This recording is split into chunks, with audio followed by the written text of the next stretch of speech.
Magang-maga, grabe.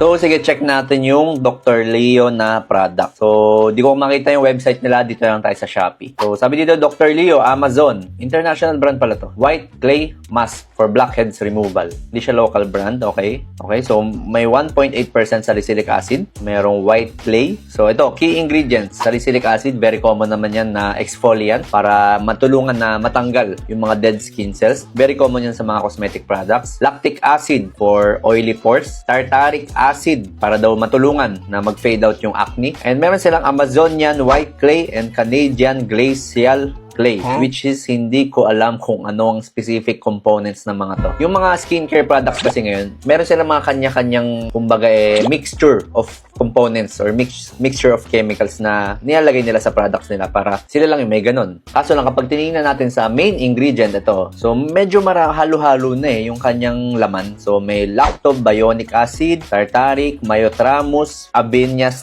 sativa, sodium hyaluronate, allantois. Medyo kakaiba na and hindi na common. Tapos sabi pa dito, suitable for all kinds of skin. So apparently hindi siya suitable for all kinds of skin kasi nga nagkaroon ng allergic reaction si sir. So dito napapasok yung importance na kapag meron tayong bagong skincare product na ginagamit, dapat nagkakaroon tayo ng patch testing. Okay? So kung anumang product yan, kahit international, kahit sobrang social na brand, kahit medyo cheaper na brand, dapat nagpa-patch testing pa rin tayo. Para saan to? Para nalalaman natin kung may halo ba yung brand na yun or yung product na yun na hindi suitable sa skin natin. So, kunyari ako, bumili ako ng bagong product, face mask. Tapos gusto ko siya i-try kasi nagugustuhan ko yung review, maganda daw sa balat. Ang gagawin ko, before ko siya i-apply sa buong mukha ko, maglalagay muna ako dito, sa likod ng tenga ko, ng very small amount. Dito lang. Hayaan mo lang dyan, apply ka lang small amount, hintay ka ng mga 24 to 48 hours. Maghintay ka kung merong kakaibang reaction na ma-feel yung skin mo dito. Sabi natin, nagkaroon ng pamumula, nagkaroon ng pangate, nagkaroon ng hindi inaasahang reaction. Ibig sabihin, hindi pwede sa'yo yung product na yun. Kasi baka may halo na hindi suitable sa balat mo. Ngayon, kung after 48 to 72 hours, wala naman, okay naman siya, wala namang ibang naging reaction sa skin mo, ibig sabihin, pwede mo na siya i-apply sa buong mukha mo.